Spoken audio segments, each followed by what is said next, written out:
Just just watch Casper. It's a better movie than this.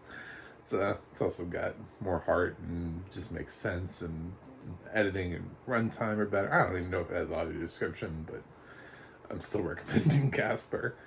Um, yeah, I obviously this is a review of We Have a Ghost, which is on Netflix and it has audio description. And I reviewed it with audio description, which I found out was written by Dakota Green, who writes a lot of audio description, definitely, or at least gets their name into the credits a lot. So, good job to Dakota on the audio description for this. I'll just start up right up front and say there's a scene where the ghost is trying to uh, trying to scare Jennifer Coolidge. It's actually one of the better scenes in the movie, and all of the things that the ghost is doing. Definitely, that was probably the scene where I was like, "Yep, yeah, this is why we need audio description," because at least in terms of this film, the ghost really does not make. He doesn't talk. He's not like Casper where he has like coherent conversations with you. He just kind of emotes and like he just makes those kind of like old ghost sounds, when like ghosts used to just go ooh, you just kind of you can't really. I don't know what David Harbour saw in this role.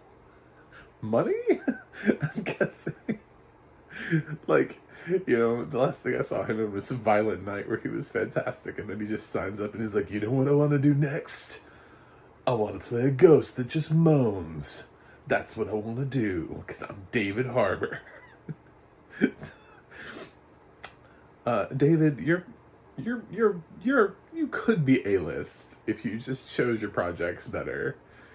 This would be one of the reasons why you're not A-list. I'm just gonna be really honest with you. This film was terrible. I hated this film. It did absolutely pass the test too. I told myself I'm gonna give myself the grace in 2023 to not watch anything that I think is just like totally gonna be like, why don't like I have no desire to see that. And this, as I pointed out already, stars David Harbour. It had Jennifer Coolidge in it. It also has Anthony Mackie as Tig Notaro. There are people in this film, and it's so terrible. I hated this film with like a fiery passion. It's way too long. It's over 2 hours.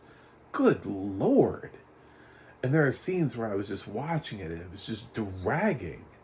And it doesn't know what genre it wants to be.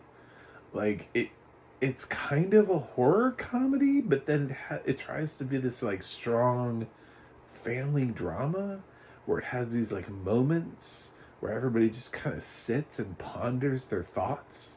There's this monologue towards the end that Anthony Mackie gives that's supposed to obviously like hit home for those of us that have been watching the film.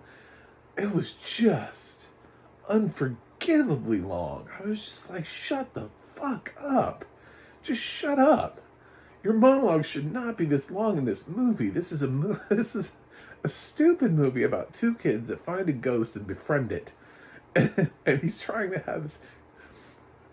I know I haven't really been the best father to you. It's like a 2-minute monologue. Like, you could perform it at auditions. Like, you could literally go, you could just take his monologue from this thing and not tell people where it's from. And they'd be like, wow, that was a really good monologue. Where's it from? I can't tell you that. I'm not gonna tell you that. It doesn't even fit in film. it's like Anthony Mackie wanted his like, guys, I plan on submitting myself for the Oscars this year for this, so I'm gonna need a monologue to be able to do that with. If you could write me the longest fucking monologue possible for the most unnecessarily long monologue, that would be great. And then they did it. Yeah, I I don't know. I hated everything about this movie.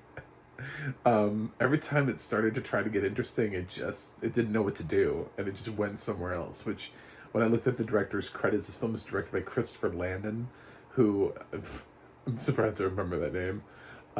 Doesn't really have a lot of great credits to his name. One of the things he has is Happy Death Day to You, the sequel, not the original one, but the sequel, which wasn't as good, which is why there are only two of them. Um, so he's very much where films like this go to die.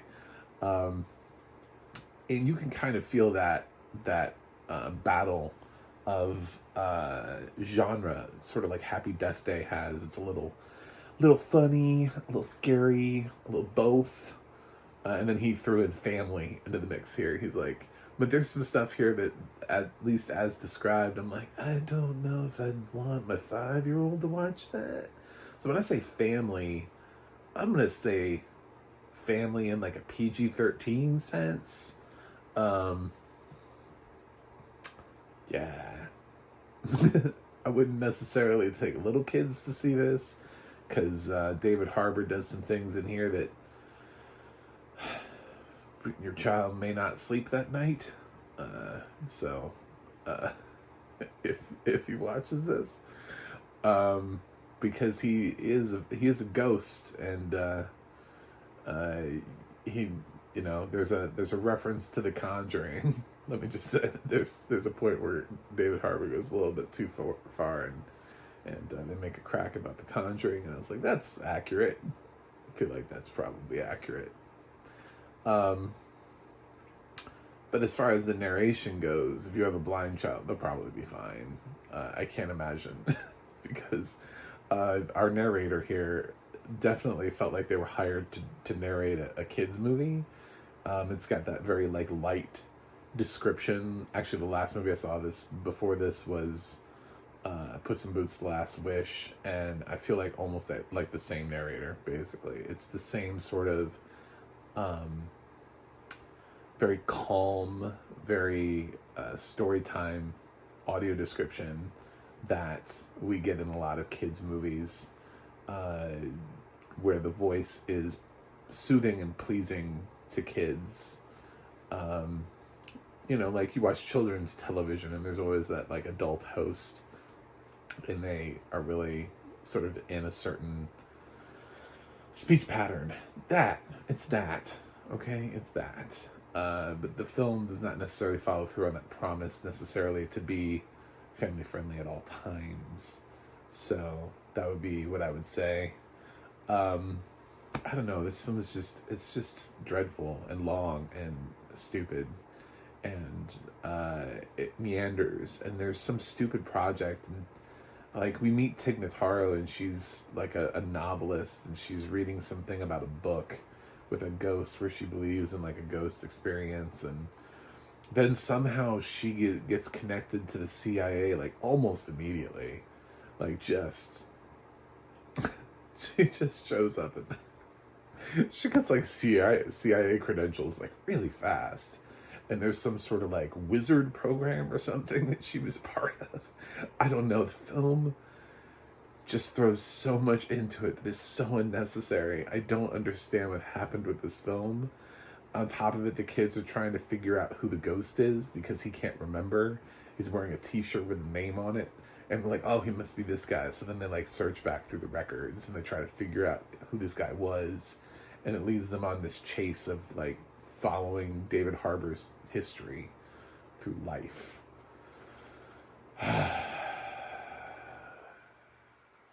The movie's dumb. Kevin, the main kid, has an older brother who is an idiot, and basically as soon as the film needs him to drop that character, drop that act, whenever he no longer becomes entertaining as an idiot, he kind of just fades into the background as being just sort of a normal brother again. He doesn't really offer much to the film in large chunks. He only offers that sort of dumb jock, I'm super concerned about being popular. He's that when the film has nothing going on, and then in other scenes he just doesn't do anything. So I don't know. It's I couldn't. I'm sure I've seen worse movies, but and I'm sure I will see worse movies this year. But there's very little that I could really pull out of here where I'm like, oh, that was good. There was like the one good scene. It was really well described. I liked it, and I thought it was entertaining. And it was when David Harbour, because Jennifer Coolidge was like, she just played somebody who just could not be bothered, and David Harbour was going to do everything in his absolute power to bother her.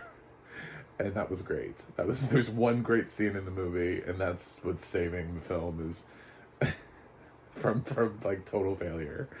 But there should be more than that. Just skip this. Skip it.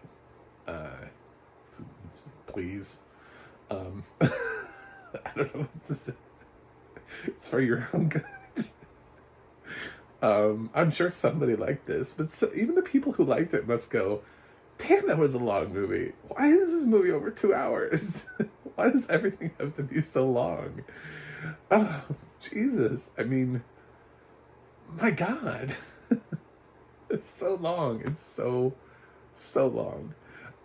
For this type of a film, you know, the conventional wisdom with family films is that kids will not sit still for a certain period of time, so you never push it. Like an hour 45 is long for a kid's movie. 2 hours is like, oh my God, long. When you break the 2 hour mark, that's when studio heads start calling and panicking, and they just go, oh my God, what are you doing here? And I feel like this movie is aimed at maybe not little kids, but older kids. And the assumption that they have the patience for this, I think, is misplaced. I'm going to give We Have a Ghost a D. I disliked this movie very much. And David Harbour needs to make better choices. Please. I don't know why Anthony Mackie's in this too, by the way. Feels like the kind of thing Tig Notaro would sign on to. I love Tig Notaro, but she does sign on to crap like this. And Jennifer Coolidge at this point just seems to be getting offered anything that will give her a paycheck. So, and she's very hot right now, and everybody just wants to hire her. And her thing is basically a glorified cameo, so I can't be too mad. I mean, she shows up and she does her thing, and it's entertaining, and she's the best part of the movie. It's just weird because she was also the best part of another shitty movie this year. I'm going to start looking to her and being like, wait a minute. Does this mean this movie sucks? Is she going to be the best thing about this movie? Yeah, she was the best thing about Shotgun Wedding. So, anywho, thanks for watching. Thanks for subscribing. Please continue to subscribe so I can continue to talk about movies with audio description. I'd love to further the cause of audio description so that way we can get on more movies, on more services, so that way films will travel with audio description, all that good stuff. I also have a website, MacTheMovieGuy.com. You can follow me on Twitter or Instagram at MacTheMovieGuy. You can go to the Audio Description Project, adp.acb.org. It'll let you know what has audio description and where you can watch it. It's a very handy tool. And you can go to the ADNA.org. That's the ADNA.org. And over there you can look up your favorite films and television shows and see whether or not they have the narrators listed. And you could also look up Dakota Green and see what else they've written. So that's it. I will review something else for you guys, of course, as usual, and see you on the other side.